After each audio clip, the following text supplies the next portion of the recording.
კაი გამარჯობა ჩემო ვლად. დღეს მე მგონი ერთ-ერთი ყველაზე საინტერესო გადაცემა გველოდება, რაც კი მამების დრო დავიწყეთ მასში. საინტერესოს ლადო მტკივნეულიც, იმიტომ რომ იცი ჩემი განცდები ორი ბიჭი მეზდება და ძალიან ნერვიულობ და იმიტომაც ძალიან ბედნიერი ვარ, რომ შეძლო ბატონმა ზურამ და გამონახა ჩვენთვის დრო. კი ბატონო. მამების დროს უყურებს. ჩვენი მაყურებელი დიდი მადლობა მაყურებელს და ვთხოვოთ რომ გამოიწერონ და დაალაიქონ ეს ჩვენი ვიდეო ჩემო. მაყურებლისთვის ერთი ხელის დაჭერა ღილაკზე და ჩვენთვის ძალიან დიდი პლუსია, ბევრი გამომწერი. კი ბატონო. წარუდგინოთ მაყურებელ ჩვენი სტუმარი, ექიმი ნარკოლოგი ბატონი ზურაბ სიხარულიძე, გამარჯობა. გამარჯობათ, მადლობა.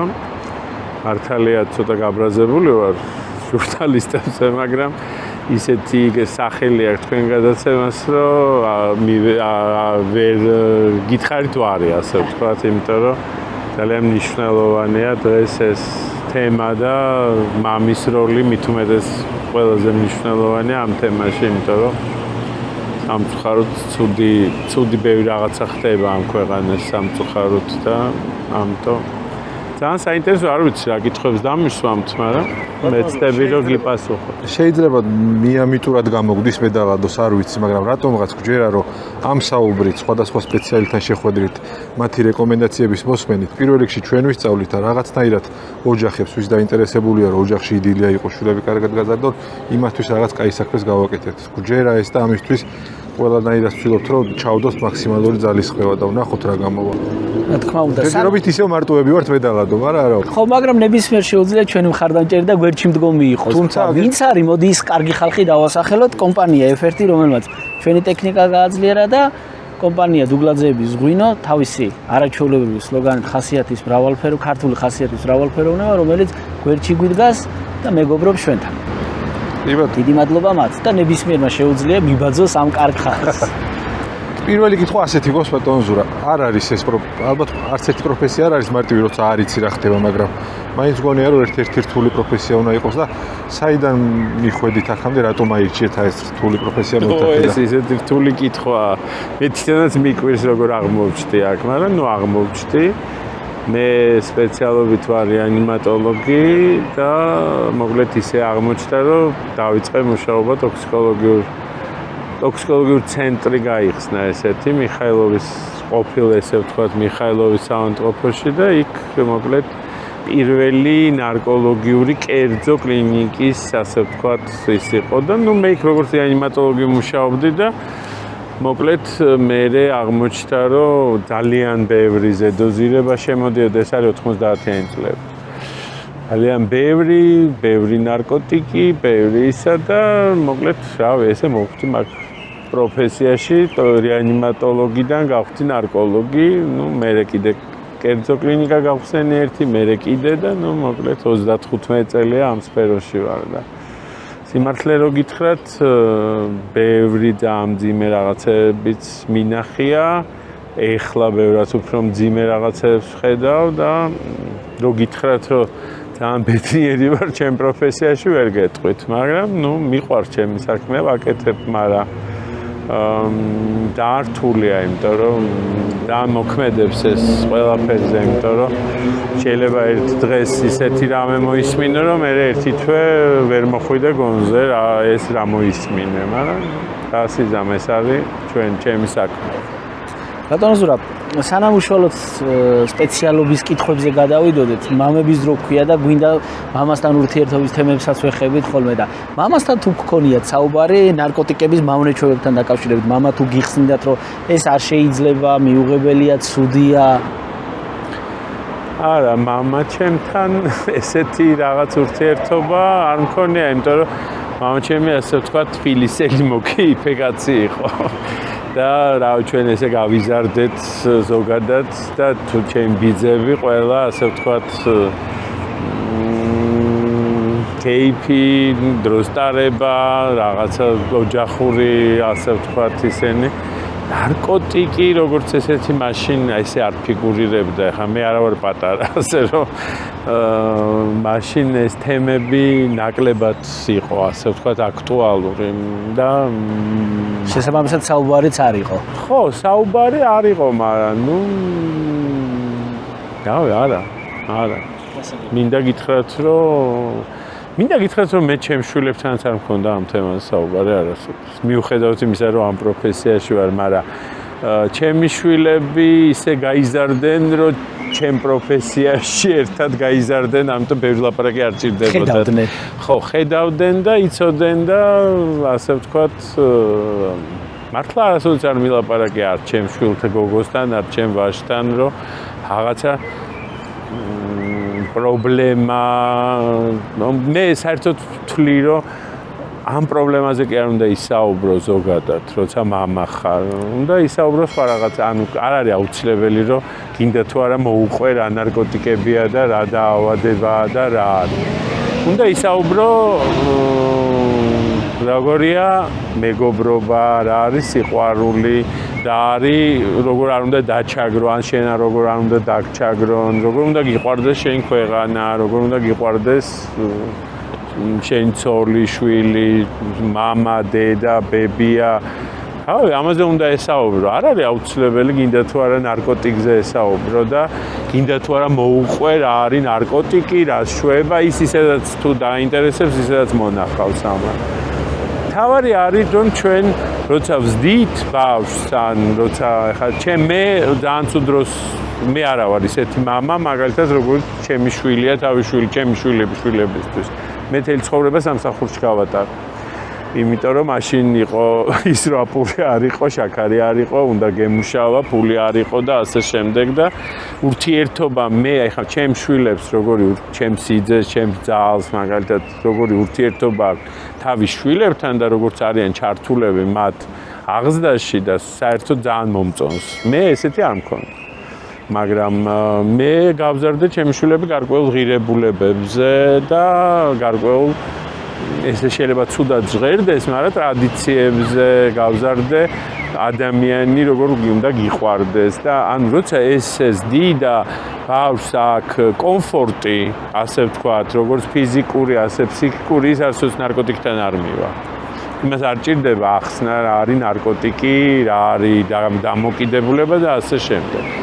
ანუ უნდა იზრდებოდეს ჯანსაღ კარგ გარემოში, სადაც სუფევ სიყვარული, ურთიერთპატივისცემა, არ არის ბულინგი, არ არის რაღაცა ძალადობა და ასე შემდეგ. როცა ესეთ გარემოში იზრდება, 100%-ით გაძლევთ გარანტიას, რომ თუ რაღაცა სწავლი არ მოხდა, ის არასოდეს არ მივა ნარკოტიკთან რა.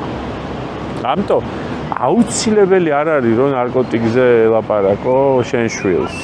შენ მთავარია შენ დაანახო როგორი ხარ, როგორც მამა, როგორ ზრუნავ მასზე, როგორ ასწავლი რაღაცებს, როგორ მასთან ერთად იზიარებ მის ტკივილს, მის სიხარულს და ასე შემდეგ, ასე რომ მე არ ვთვლი რომ გინდა თუ არა მაინდა-მაინც ნარკოტიკზე უნდა ელაპარაკო ან რაღაცაზე. რაღაცა ასაკში ალბათ კი, როცა უკვე გარდატეხის ასაკია, როცა რაღაცა შეიძლება არასწორი ინფორმაცია ქუჩიდან გაიგოს და არ უნდა გეშინოდეს ნებისმიერ თემაზე საუბრისას შენ შვილთან. არ უნდა იყოს შენს და შენ შვილს შორის რაღაცა ტაბუ დადებული რაღაცა თემები, რომ აი მე სექსზე ჩემ შვილს არ უნდა ველაპარაკო. და რა არის დაუშვა დაუცველი სექსი და როგორ უნდა მოიქცეს, არ უნდა ველაპარაკო, ან იმან უნდა დამიმალოს რაღაცა. მე არ ვთვლი ამას, ამიტომ როცა გაურბივართ რაღაცას, როცა პასუხს არ ვცემთ, მე ის ეძებს პასუხს სხვაგან, ხო? ანუ როცა მისთვის მაგალითად მამა ბევრად უფრო ავტორიტეტია, ვიდრე დაუშვათ ისა, მაგრამ როცა შენ არ ხარ ავტორიტეტი, როცა შენ ატყვილებ შენ შვილს, როცა შენ რაღაცებს უყვები ისეთ, რაც სიმართლე არ არის და მან იცის, რომ შენ ატყუებ. ის მიდის და ქუჩაში იგებს ამას და არასწორად და აი ამ ცუდად დატრიალებულ, ასე ვთქვათ, ინფორმაციას იღებს რა და მე აღარ გენდობა ალბათ თან.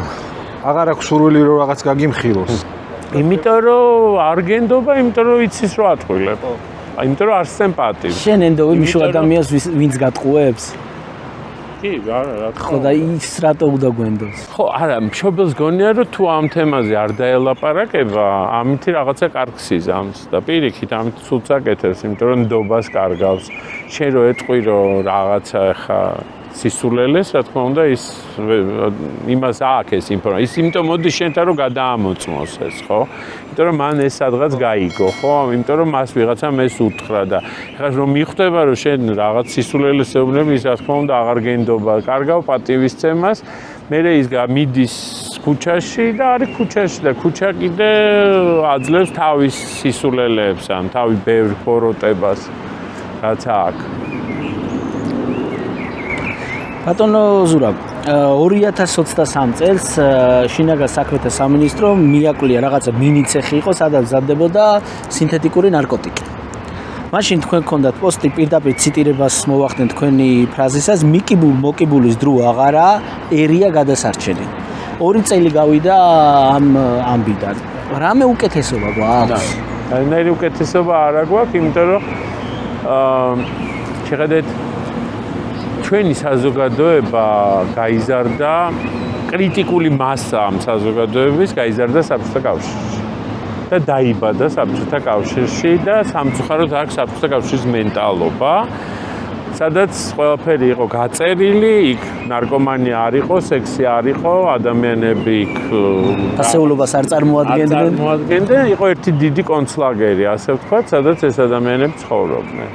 და კრიტიკული მასა ამ დღევანდელი ჩვენი საზოგადოების არის ეს მასა, რომელიც დღეს გარკვეულ, ასე ვთქვათ, სახელმწიფოს შეკვეთას აძლევს. და ნუ ახლა გინახიათ ალბათ უამრავი პოსტი და წელი აგრძალოს სახელმწიფომ ნარკოტიკი. ნუ ხო, გინახიათ. ყველა ციხეში, ყველა დავიჭიროთ, ყველა გაუშვათ ციხეში, თუ არ იქნება. მოკლედ, თუ საბჭოთა კავშირში იყო ესეთი თემა, არ იყო ადამიანი, არ იყო პრობლემა. ხო, მიჩხვალვა იცოდი. ხო, ანუ უნდა დამალულიყო, არავის არ უნდა დაენახა ეს ყველაფერი და ესე იგივე გრძელდება. სახელმწიფო ცდილობს რომ ეს შეკვეთა შეასრულოს. რომ აი რაღაცა კანონების გამკაცრებით, რაღაცა კამპანიებით, რაღაცებით, მაგრამ თავარს ვერ ხვდება, რომ თუ შენ არ მოახდინე ის, რომ შენი მოსახლეობა ბედნიერი იყოს, ის ყოველთვის მივა ან სასმელთან, ან ნარკოტიკთან, ან რაღაცასთან, ან თამაშთან, იმიტომ რომ ის ეძებს ბედნიერებას. არ აქვს მნიშვნელობა. როცა შენ ყავს უამრავი ემიგრანტი, ძალიან მტკივნეული თემაა, შეიძლება ამაზე ბევრმა რაღაცნაირად ცუდად იმასქნას, მაგრამ ქალი, რომელიც წასულია იმისთვის, რომ საკუთარი შვილი არჩინოს ემიგრაციაში და რაღაცა ელემენტარული სარჩო კონდეს ამ თავის ოჯახს, წლები ვერ ნახულობენ თავის შვილებს, ხო? ანუ ეს ბავშვები იზრდებიან რეალურად. ეს არის ჩვენი უზარმაზარი პრობლემა და ტრაგედია. მამა, რომელსაც აბსოლუტურად არ აინტერესებს თავის შვილი, რომელიც სრულიად არ მუშაობს, არანაირი პერსპექტივა არ აქვს, არანაირი ის არ აქვს, 24 საათი ზის სახლში, აბსოლუტურად არ არის რეალიზებული, ხო? ამას ხო ბავშვი ხედავს ყველაფერს, ხო? ის საცდავი ბებია, რომელიც ზდის, ის ზდის ისე როგორც სხვანაირად ზდის. ის დედა როგორც გაზდის და მამა ისე ვერ გაზდის, ხო? თუ შევხედავთ რა სად გვაქვს პრობლემა? პრობლემა გვაქვს ოჯახებში, სადაც დანგრეული ოჯახებია, მარტოხელა დედები არიან, ემიგრანტი დედები არიან, სადაც უმუშევარი მშობლები არიან, სადაც სოციალური პრობლემები არის ძალიან მაღალ დონეზე.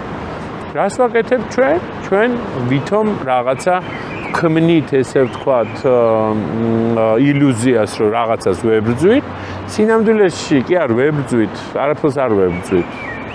ეს მიდის და მიდის, არ ჩერდება. იმატებს და იმატებს რაოდენობა ადამიანების, ვინც მოიხმარს ნარკოტიკს. და რეალურად არაფერი არ კეთდება. კეთდება რაღაცა ცალკეული, აი მაგალითად არსებობს ესეთი პროგრამა ჯანსაღი ცხოვრების წესთან დაკავშირებით, რომელიც იყო მთავრობის მიერ მოწონებული და დაინერგა 8 სკოლაში. დანარჩენ სკოლებში ვერ დაინერგა, იმიტომ რომ არ ფინანსი არ ეყოთ, რესურსი არ იყო, ასე შემდეგ და ასე შემდეგ. ეხლა როცა ამდენი საჯარო სკოლა გაქვს 8 სკოლაში კეთდება, ეხლა მივიღებთ ეფექტს, ვერ მივიღებთ, ხო, ვერანაირს, ხო? ანუ ველოსიპედს გამოგონება არ ჭირდება. არსებობს აპრობირებული პროგრამები, არსებობს ჩვენ ვებრძვით შედეგს უკვე დამდგარს, რომელიც არის და ვერაფერს ვეღარ შეცვლი და არ ვებრძვით მიზეზებს. თუ ჩვენ მიზეზებს არ ვებრძოლეთ, რატო მივედით აქამდე? რატო შეიძლება ეს ბავშვი, რომელსაც აქვს ადიქციური ქცევა, ანუ მიდრეკილია დამოკიდებულებისკენ, როგორ უშველოთ ხო ამ ბავშვს? თორე ის როცა ადიქტია უკვე, იმას ვეღარაფერს ვეღარ უშველი, იმას უკვე სხვა პრობლემები აქვს და სხვა სერვისი ჭირდება. ჩვენ ვებრძვით არა მიზეზს, საიდან წამოვიდა ეს, სანამ იარსებებს მოთხოვნა, რაც არ უნდა მიწოდებას ებრძოლო, ამას ვამბობ ყველგან და კიდე ერთხელ ვიტყვი, სანამ იარსებებს მოთხოვნა, მანამდე მიწოდება იქნება ნებისმიერი გზით, არ ვიცი, დრონით, მიმინოთი, ტრედით, მიწაში ყველაფრით, იმიტომ ეს ყველაფერი გავიარეთ, ეს ყველაფერი ხდება. და ამიტომ შენ უნდა ებრძოლო მოთხოვნას, რომ ამ ადამიანს არ ჭირდებოდეს ეს ნარკოტიკი. ან თუ დაჭირდა და მოიხმარა, აი იმ პირველივე მოხმარებაზე თუ არ მოკვდა, რა თქმა უნდა და საშინელება არ მოიხმარა, იმ პირველივე მოხმარებიდან ეცადო რომ დაეხმარო, რომ მეორე, მესამე, მეოთხე მოხმარება არ იყოს, იმიტომ რომ აუცილებლად რაღაცა ყოველთვის ცხოვრებაში ხდება, როცა ვიღაცა გთავაზობს გართობისთვის, იმისთვის, ცნობის მოყვარეობისთვის, ამისთვის, ანუ ეს ყველას უდგება ეს ეტაპი. ზოგი, რა თქმა უნდა, არ მოიხმარს, იმიტომ რომ არ ჭირდება. ის ჰარმონიულად გძნობს თავს კლასში, ოჯახში, დედასთან, მამასთან, ის არის დაკავებული, იმას აქვს ინტერესები, იმას არ ჭირდება, რაც არ უნდა შესთავაზო, ის არ მოიხმარს. მაგრამ ბავშვს, რომელსაც აბულინგებენ, ატერორებენ, დაკომპლექსებულია, დედა ყავს 24 საათი მუშაობს, ვერ ნახულობს, მამა ყავს პრობლემური, ან დამოკიდებულია, ან ალკოგოლს მოიხმარს ჭარბად, ან თამაშობს, ან რა ვიცი მე, რაღაცა კრიმინალშია ჩართული, აი იმ ბავშვს საიდან უნდა კონდეს კომფორტი, ხო? ვერ ექნება. ვერანაირად, ვერ მისცემ შენ. ამიტომ სახელმწიფომ უნდა ეცადოს, რომ ესეთი ბავშვები თავიდანვე საბავშვო ბაღშივე იყოს ეს ბავშვი გამოვლენილი. ამისთვის არსებობს ინსტრუმენტები, სკრინინგი არსებობს. ეს სოფლიოში მიღებული პრაქტიკაა და გამოცდილება არსებობს. რა უნდა როგორ არ არსებობს? შეხედეთ, ჩვენთვის ჯანსაღი ცხოვრების წესი ყველას გონია სპორტზე რო დადეს. ხო, ან რაღაც ბალახსო დარგავენ ან რაღაც ეგეთი. აი ეს გონია ჯანსაღი ცხოვრების წესი. შეხედეთ, ჯანსაღი ცხოვრების წესი არის დაწყებული სუფთა ჰაერიდან, რომ უნდა ვისუნთქოთ, დამთავრებული ფიზიკური აქტივობით. ის რომ უნდა ჯანსაღად ვიკვებოთ, ის რომ ემოციური სფერო უნდა გქონდეს დასტაბილურებული, იმისთვის რომ ჩვენ დაავადებების მიმართ ვიყოთ, ასე ვთქვათ, იმუნიტეტი გქონდეს მაღალი, რომ ჩვენ თავისუფალი დროის გატარება ვიცოდეთ, რომ გაგვიჩნდეს გარკვეული ინტერესები და ასე შემდეგ. ჯანსაღი ცხოვრების წესი არ არის მხოლოდ სპორტზე ბავშვის ტარება ან მუსიკაზე. და 700 წრეზე, რომ ინგლისური უნდა იცოდეს, ის უნდა იცოდეს, ის უნდა იცოდეს. მეორე უკიდურესობა გვაქვს, ჩვენ მგონია, რომ მარტო ნარკოტიკია, არ არის მარტო ნარკოტიკი. 21 საუკუნემ ბევრი სხვა დამოკიდებულება მოიტანა. ვიდეო თამაშები, ინტერნეტ დამოკიდებულება, გაჯეტზე დამოკიდებულებები, ეხლა ხელოვნურ ინტელექტზე დამოკიდებულება, რომელიც კიდე უფრო გამძაფრდება და ადამიანები უბრალოდ ვეღარაფერს ვეღარ იზამენ თუ ხელოვნურ ინტელექტს არ კითხავენ და ასე შემდეგ. ყველა ეპოქას აქვს თავისი გამოწვევა. ყველა ამ გამოწვევას ჭირდება ადეკვატური პასუხი და ადეკვატურად მოქცევა და უნდა იყოს ლაბილური ამ გამოწვევებთან. თუ არ იქნები ლაბილური ამ უნდა პირველ რიგში შენ შვილს და შენ ასე ვთქვათ მომავალს უნდა ასწავლო და უნდა მიახვედრო, რომ ბედნიერების შეგრძნება არის სუფთა ჰაერი, შენი ქვეყანა, შენი მშობლები, შენი სწავლა, შენი განათლება და ესე შემდეგ და ასე შემდეგ. ეს არის ბედნიერება, რომ შენ გაქვს პერსპექტივა, შენ სწავლობ, იმიტომ რომ ხვალ იმოგზაურო და არ უყურო როგორ მიტინგებს, არ უყურო დარბევებს, არ უყურო ერთმანეთის ლანძღვას, არ უყურო ეს ხო ყველაფერი მოქმედებს 30 წელი ვარ. ესე გავიზარდეთ მეც და ლადოც პრინციპი. მუდმივ სტრესში, ხო? მუდმივ სტრესში. აი გონია რომ აი დასტაბილდა და აი ხვალ უნდა უკეთესობისკენ წავიდეს და მოდის ახალი ტალღა. ნუ ეს არის დაუშვათ ამ ქვეყნის დიდი უბედურება, მაგრამ ჩვენ ვქმნით ამ უბედურებას, სხვაგი არავინ არ ქმნის. არავის არ მოაქვს ეს გარედან. ჩვენ ვქმნით ამ უბედურებას.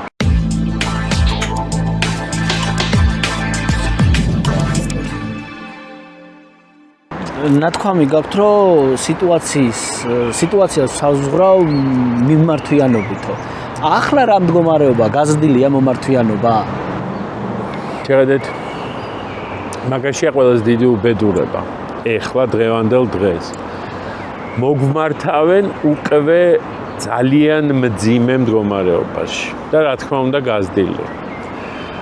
ეხლა ჩვენ მოვხდით ისეთ ეპოქაში, ასე ვთქვათ, და ისეთი ნარკოტიკები გაჩნდა და ისეთი ნივთიერებები გაჩნდა და ისეთი სუბკულტურა გაჩნდა ადამიანების, რომლებიც თვლიან, რომ მათ პრობლემა არ ექმნებათ ნარკოტიკის მიღებით. და ისინი არ თვლიან არც დაავადებულად თავს, არც არანაირი პრობლემა არ აქვთ მაგის გამო და არც ექიმი ჭირდებათ, არც არანაირი პრობლემა არ აქვთ და თვლიან, რომ ეს ნარკოტიკი მათ არაფერს ცუდს არ მოუტანს. ეს არის ყველაზე მძიმე კატეგორია. ანუ მძიმე, ახლა შეიძლება ვთქვათ, ანუ კატეგორია, რომელიც არის სრულიად მიუწვდომელი სამედიცინო და ფსიქოლოგების და ზოგადად ზრუნვასთან დაკავშირების, ასე ვთქვათ, იმიტომ რომ ისინი ესე თვლიან. და ისინი თვლიან, რომ მათ იციან ბევრად უფრო მეტი ვიდრე შენ. იმიტომ რომ არსებობს ინტერნეტი და ის უფრო მეც წაიკითხავს იმ ინტერნეტში, ვიდრე შენ მას ეტყვი.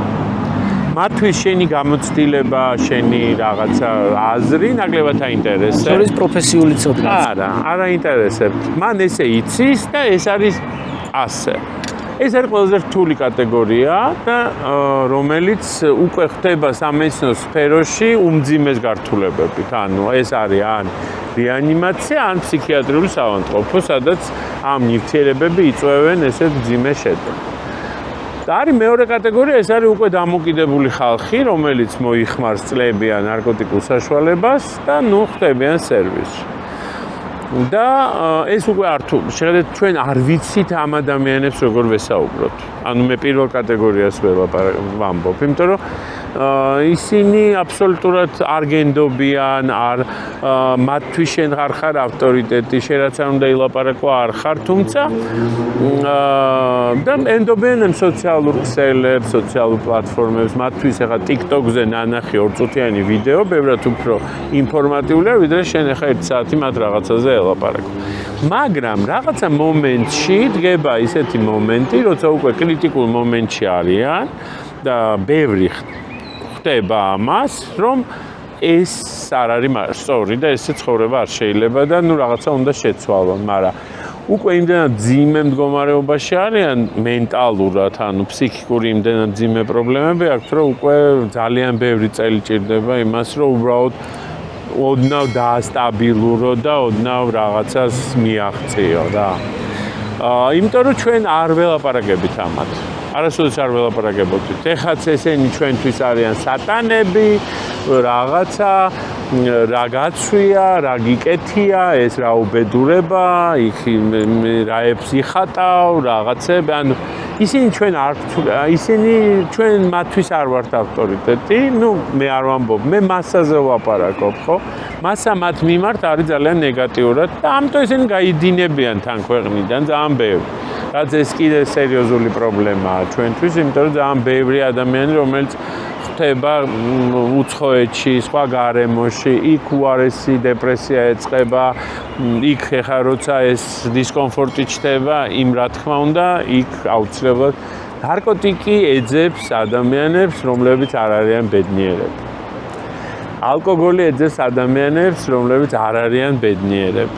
ყველა ტიპის ესეთი დამოკიდებულება ეძებს ადამიანი, რომელიც არ არის ჰარმონიაში საკუთარ თავთან, გარემოსთან, ვერ იღებს საკუთარ თავს როგორიც არის და არც შანსისაც ვერ არიტოვებს. ამიტომ მოდის ის ძალიან ადვილად, ის ყველგან შემოდის, იმისთვის კარებს არ აქვს მნიშვნელობა.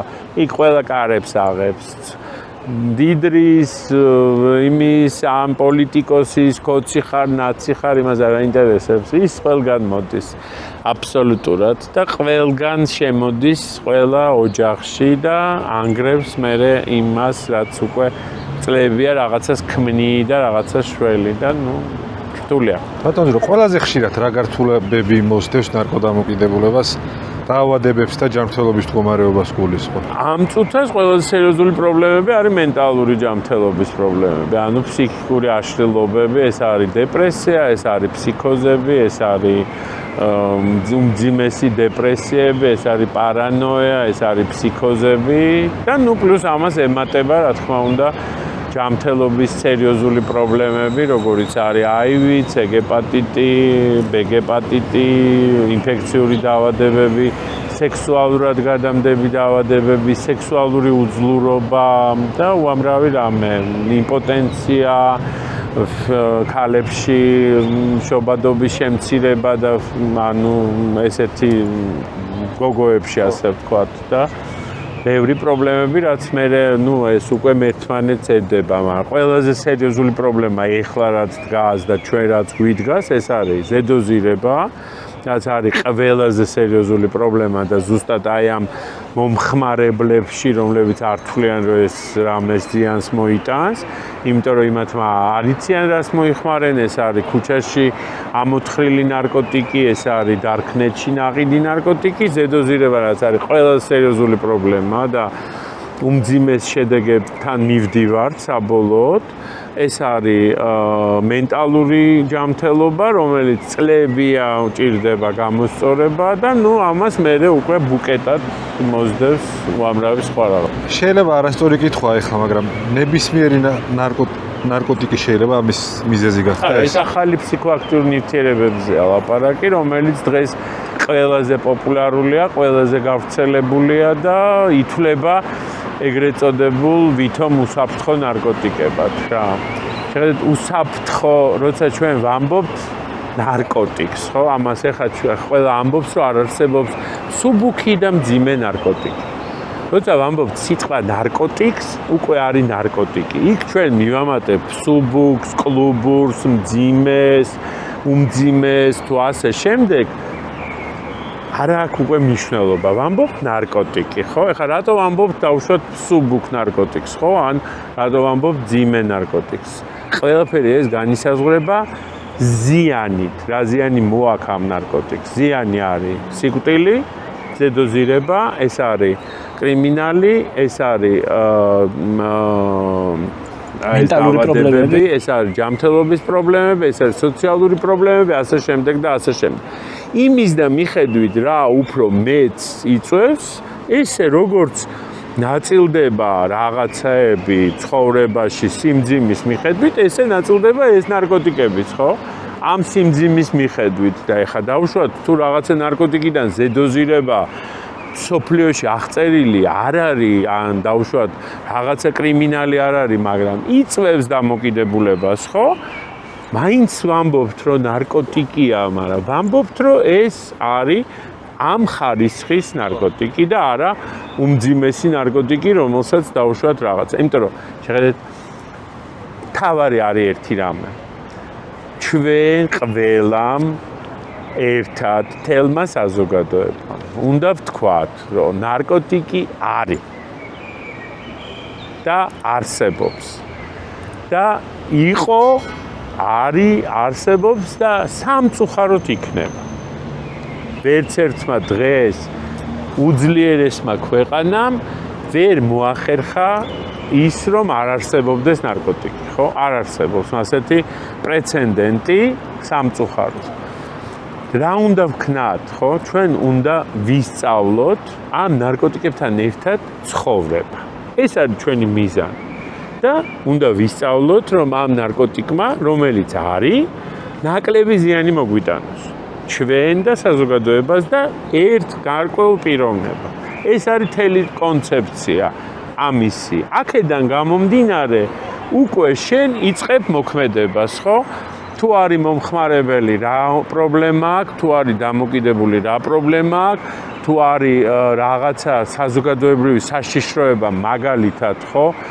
კლუბში, ფესტივალზე, ხო, უნდა ასწავლო ამ ადამიანებს, როგორ უნდა მოიქცენ ამ დროს, როგორ არ უნდა მოხდეს იქ სიკვდილი, იმიტომ რომ ხო ვიცით რომ მოიხმარენ, ხო? რაც არ უნდა თვალები დავხუჭოთ. ხო სირაქლემის პოზიციაში არ უნდა გადავიდე. ვართ, მაგაშია ჩემი მთელი უბედურება. ჩვენ გვყავს ადამიანები C ჰეპატიტით, გვაქვს უზარმაზარი პროგრამა C ჰეპატიტის, მაგრამ არასოდეს არ ვამბობთ, რომ 80% ამ ადამიანებს არის ინტრავენური ნარკოტიკის მომხმარებელი. ხო? ანუ არ ვაღიარებთ. გვყავს HIV ინფიცირებული ადამიანები, რომელსაც 70% არიან ინტრავენური ნარკოტიკის მომხმარებლები. ანუ ჩვენ არასოდეს არ ვაღია, მარტო სპეციალისტები ამბობენ, რომ არის ამდენი რისკი. გაგიგონია თქვენ ვინმეს ეთქვა, რომ აი ესეთი ამდენი რაოდენობა გვყავს მომხმარებლის? არ გაგიგიათ. იმიტომ რომ სანამ არ ვიტყვით, რომ ჩვენ ეს რაოდენობა ადამიანების გვყავს ამ ქვეყანაში და ამ ადამიანებს სჭირდება მოვლა, ზრუნვა, სტაბილიზაცია სიტუაციის, რომ არ გაჩნდეს ახალი, ხო? ანუ პირიქით უნდა შევამციროთ. ანუ რო შევამცირებთ, ხო, ახალი აღარ გაჩნდება, მოთხოვნა აღარ იქნება და ის შავი ბაზარი თუ არ არის მოთხოვნა ახლა მე თუ არ მოვითხოვე მაღაზიაში რაღაცა ზეთი, რომელიც არც თქვენ არ მოითხოვეთ, ის მაღაზიის მეპატრონე ხო აღარ შემოიტანს იმ ზეთს, ხო? ანუ შემოიტანს იმას, რომელიც მე მოვითხოვე, ხო, კარგს რაღაცას, ხო?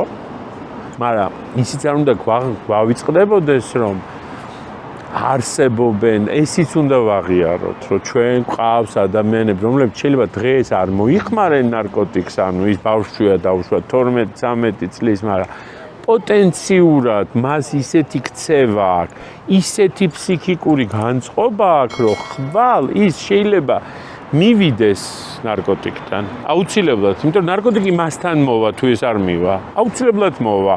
მეზობელი მოუტანს, მეგობარი მოუტანს, ქუჩაში წავა, უცხოეთში წავა, მაინც მონახავს. აუცილებლად მოიხმარს რა და აი ამაშია ზუსტად მამის ერთ-ერთი ახლა მამებს უცებ რატომღაც მამის ძალიან მნიშვნელოვანი როლი, რომ შენ არ უნდა მოატყვილო შენ შვილს, პირიქით უნდა მოუყვე ყველაფერი, რაც შენ იცი, თუ არ იცი სხვას კითხო და მოუყვე და შეუქმნა შენ შვილს მაქსიმალური კომფორტი, ფიზიკური. ნუ კი არასწავლო, რომ აუცილებლად შენ ახლა ვიღაცა დაგარტყამს და მე შენ უნდა დაარტყა და პირიქით რაღაცა ხდები და ასწავლო ჰარმონიაში ყოფნა, როგორ უნდა გაუმკლავდეს ბულინგს. ბულინგი ხო არის? ხო ვერსად ვერ გავექცევით, ხო? როგორ უნდა გაუმკლავდეს ამ ბულინგს, როგორ უნდა გაუმკლავდეს შემოთავაზებას, როგორ უნდა თქვას ვარი რაღაცაზე, ხო? როგორ მილიონი რაღაცები ახლა ამას შეიძლება სწავლებაც არ ჭირდება და ახსნა, მაგრამ ამას არავინ არ აკეთებს, ხო? ხათაშორი ძალიან კარგი რამე თქვით, როგორ უნდა თქვას უარი, იმიტომ რომ თინეიჯერულ ასაკში ხა მე თვითონაც ყოფილი ვარ და ახლა ბიჭები რო სიგარეტს ეწეოდნენ და შემოუთავაზებიათ, არ ვეწეოდი, დღემდე არ ვარ წეველი. აი რაღაცნაირი შინაგანი კომპლექსი მქონდა, რომ აი ჩემზე რა სიტყვიან რო არ მოვწიე. და მით უმეტეს მარიხუანაზე გარდატეხის ასაკის ბიჭებში რო ამბობს, რომ არ მოვწევ. ის ხო არ ეტყვის ჩემზე, რომ აი შეეშინდა და ოღონდ ამისთვის უნდა იყოს მზად, რომ პიროვნულად უნდა იყოს ძლიერი. უნდა ეს არ უნდა გაგიჩნდეს ესეთი კითხვები, იმიტომ რომ შენ შენ უნდა კონდეს არჩევანის თავისუფლება და არავის აზრი შენთვის არ უნდა იყოს მნიშვნელოვანი.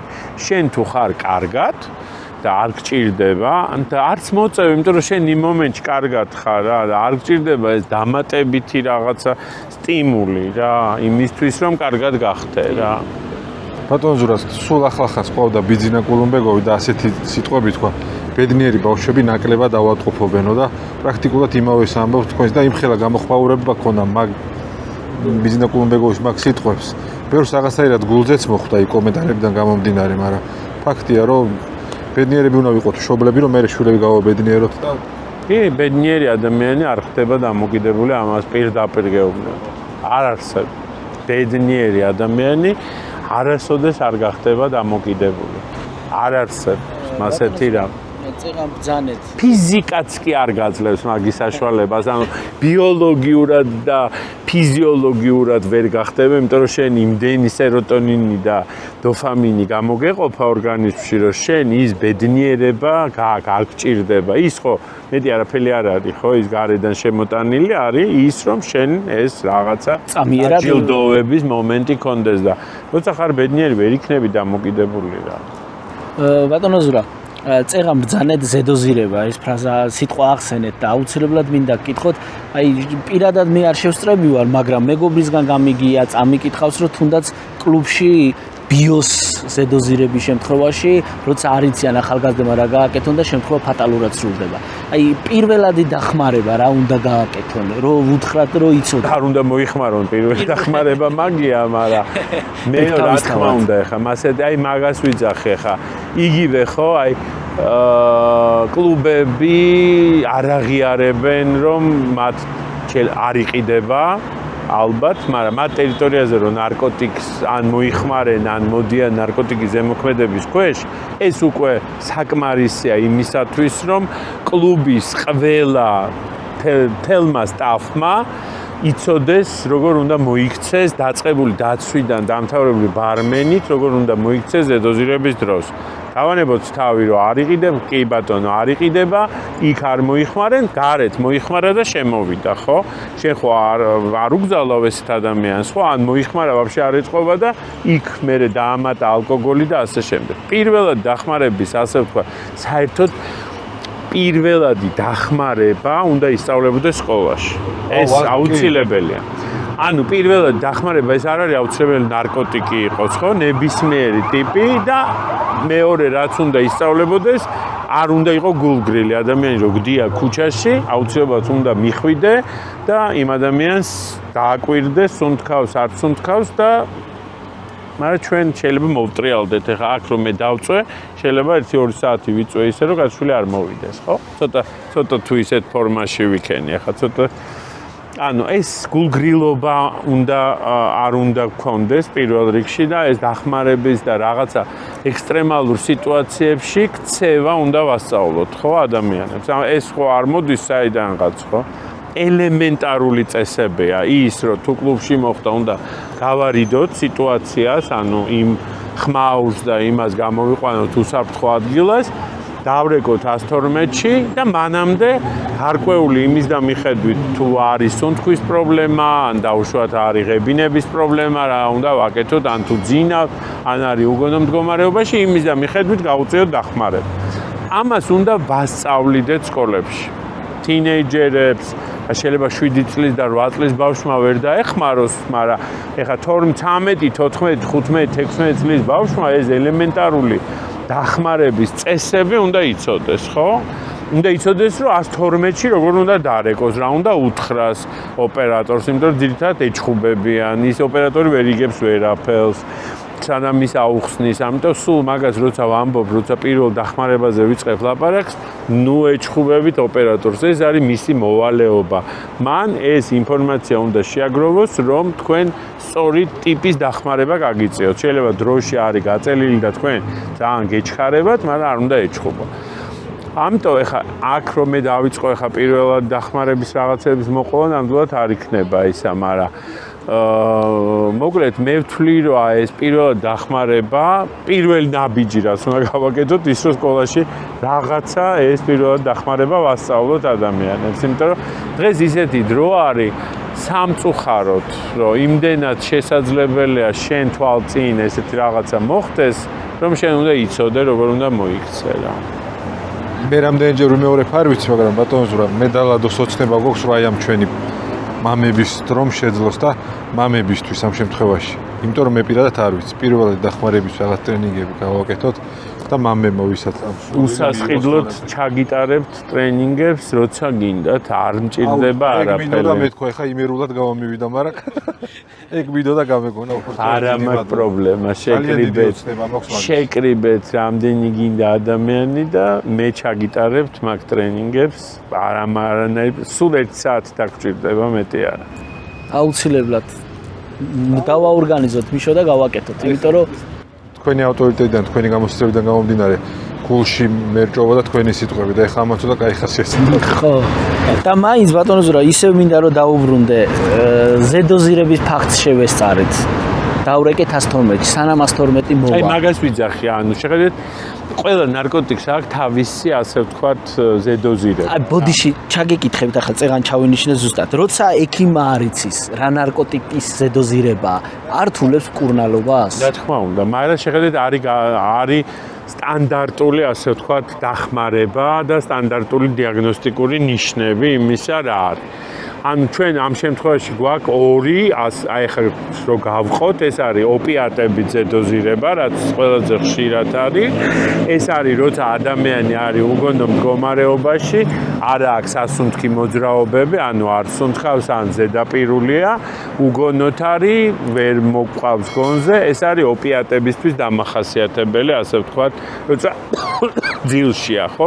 მეორე ზედოზირება, ეს არის როცა ადამიანი პირიქით არის აჟიტირებული, აღზნებული, ფსიქოზი აქვს, ანუ დელირიუმის, ასე ვთქვათ, რაღაცა უაზრო აზრები და ისინი მოზდის, არ ჩერდება, გარბის, დარბის და ასე შემდეგ. ანუ 2 სხვადასხვა ამ წუთას გვაქვს ესეთი ისა.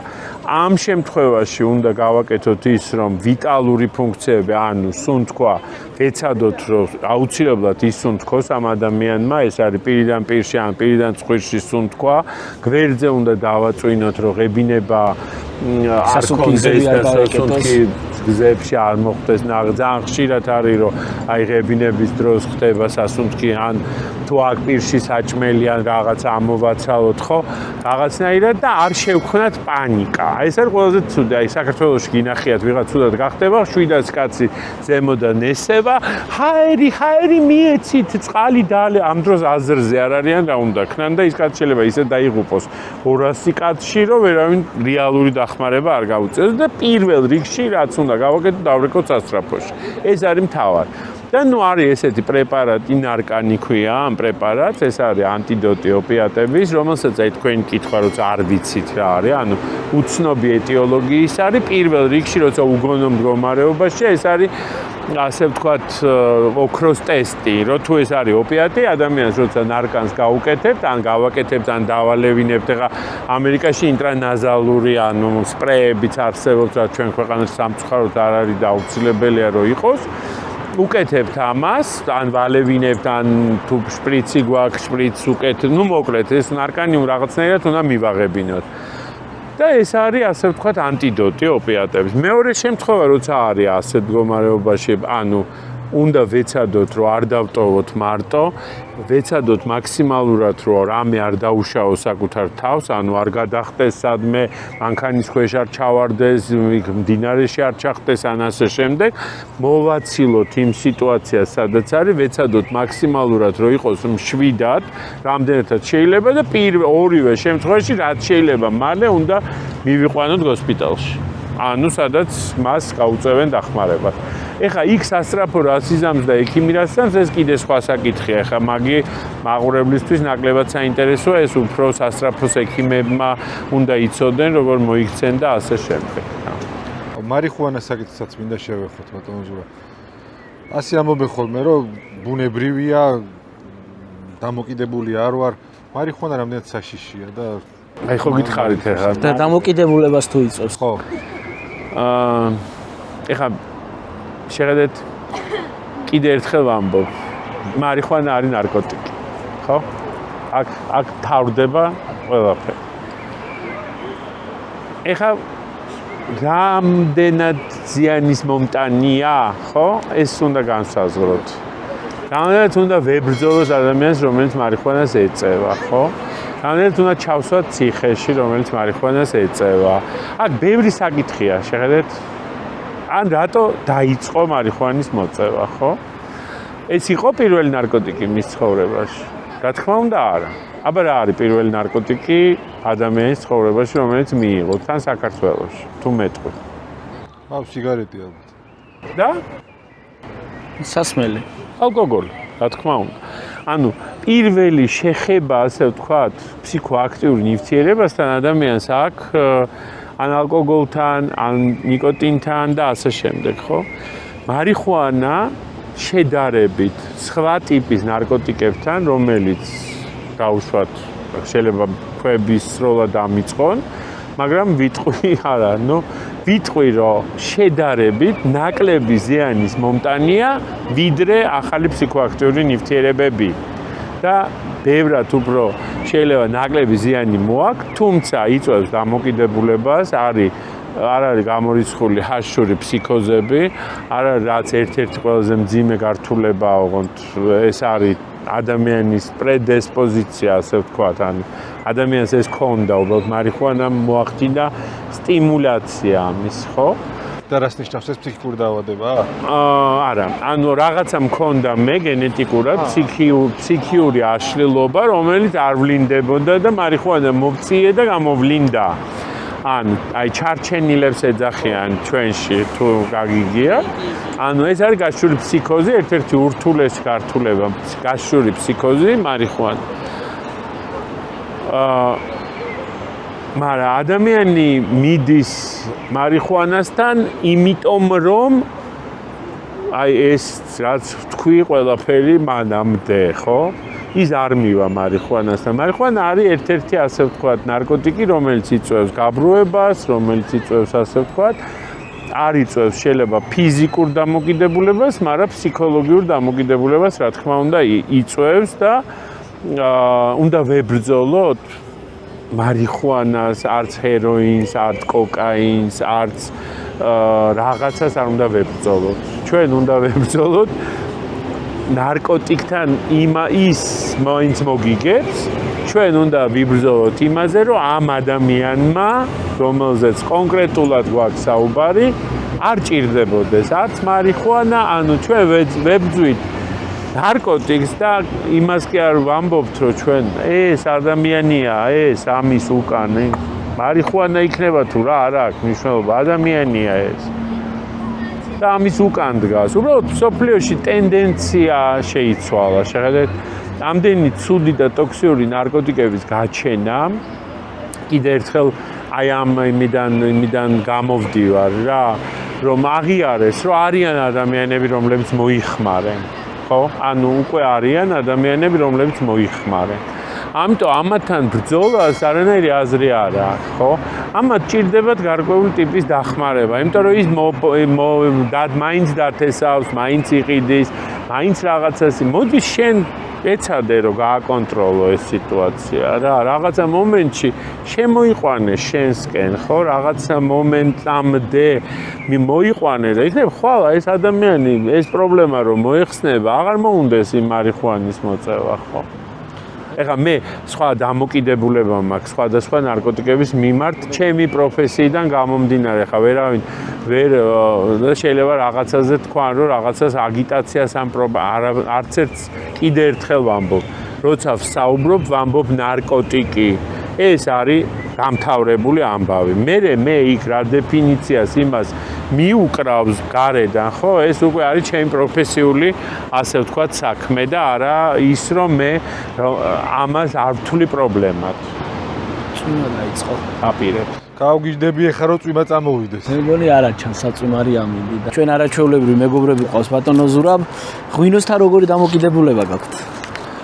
ну მე საერთოდ ზოგადად ყველაფერი რაც ზომიერია, ვთვლი რომ ზომიერია. ღვინოც უნდა იყოს ზომიერი, თუმცა ღვინის კულტურა ქვეყანაში და ტრადიციები, რომელზეც ზოგადად საუბრობთ, ძალიან მნიშვნელოვანია ამ ქვეყნისთვის, იმიტომ რომ ზოგადად ქართული სუფრა არის დიდი ფსიქოთერაპიული, ასე ვთქვათ, მოდელი ჯგუფური ფსიქოთერაპიის. და ღვინის მიღება ამ დროს კერძების თავის, ასე ვთქვათ, მიმდინარეობა, სუფრის ცეკვა, კერძების მოტანა, თანმიმდევრობა კერძების და ასე შემდეგ და ღვინის ზომიერი მიღება, ხო? ეს არის უზარმაზარი შესწავლის და უზარმაზარი გამოცდილების და ასე ვთქვათ, ეხლა თამადა არის ფასილიტატორი, რომელიც ანუ ამ ჯგუფს ხელმძღვანელობს და იმისთვის რომ ადამიანმა რელაქსი მიიღონ, ამისთვის მიირთმევენ იმ რაოდენობა ღვინოს, რომ უბრალოდ მოეშვან და თამადა აღმატებულ დონეზე მიმართავს ყველა თავის სუფრის წევს, ხო? ნუ მე არ ვამბობ ღრეობაზე, სადაც კრამიტებით სვამენ და უშუალოდ რაღაცა თავში ურტყამენ მერე ერთმანეთს, ხო? ქართული სუფრა და ქართული ღვინო არის ზუსტად მაგალითი იმისი, როგორ უნდა დალიო, როგორ მიიღო სიამოვნება და როგორ უნდა გაატაროთ თავისუფალი დრო. აი ზუსტად ამიტომ ჩვენმა მეგობრებმა დუგლაძის ღვინის კომპანიამ ასეთი არაჩვეულებრივი საფერავი ისე მეც ვარ ღვინის წარმოებელი, მინდა გითხრა. მართლა ძალიან კარგი. აი ჩვენი მეგობრებისგან აი ეს საჩუქრად გატაცება გახდა ღვინის წარმოება და ბიო ღვინოს ვაწარმოებთ. ვა, ძალიან საინტერესო. გავიმეორებ, რომ აი არის ყველაზე კეთილშობილური საქმე რა. ღვინის დაყენება. დაწურვა როგორც არის. ხო, ეს თელი ფილოსოფია. სულ წურავდი ხოლმე ბატონო ზურა, კორონას მერე ვეღარ მას თქვენი მოვახერხე. რო წურავდი, შენ ხარ ვენახი მქონა ხოლმე ჩართული, მე მორევიზორს ველაპარაკებოდი და აი ძალიან მაგარი. იმიტომაც ხონდა ყოველთვის არაჩვეულებრივი ღვინო. კი, არა, ფილოსოფიაა ძალიან ისეთი ასე. ისე მიშო რა უცნაური გარ პირველად წერთ წვიმაში გადაწევა. ამიტომ სტუდია გჭირდება რა. სტუდია გჭირდება და სპონსორი გჭირდებათ. იმიტომ რომ ძალიან საინტერესო მიმართულება გაქვთ, იმიტომ რომ ეხლა რამ ხშირად შეიძლება მამებზე არ ვლაპარაკობთ, მაგრამ სხვათა მამის როლმა ძალიან დაიწია ქვეყანაში. აი ზუსტად ეგ არის ჩვენი ერთ-ერთი მთავარი მიზანი. მე უბრალოდ ძალიან მიხარია, ეხლა მე ჩემს შვილს რო უყურებ, ან ჩემს სიძეს, ხო, რომლებიც დიან თავიან ჩემს შვილიშვილებს, ხო? ნამდვილად აი ჩემთვის შესაშურია ის ურთიერთობა, რაც მათ აქვს. და ეს არის ძალიან მნიშვნელოვანი და ძალიან ბევრის მომტანი. თქვენ მოთმინებას აღარ გამოვცით ბატონო ზურა, ხელი შეგოშალა, უამრავი კითხვა დაგვრჩა, მაგრამ ამისთვისაც უღრმესი მადლობა და გამოვიყენებთ იმ თქვენ წინადადებას, შეგაწუხებთ აუცილებლად მამებისთვის პირველადი დახმარების. კი ბატონო. მანამდე კი გამოიწერეთ ჩვენი არხი, დაალაიქეთ ჩვენი ვიდეო, დაგვიკომენტარეთ. უცებ უნაქვთ, ხო? მადლობა თელდივას დუგლაძეების ღვინის მარანს ეფერტს და თქვენ უზარმაზარი მადლობა და დაგეცდია ცოტა ხანი რა. და სამედიცინო უნივერსიტეტს დიდი მადლობა, რომ აი ასეთი სივრცე დაგვითმეს.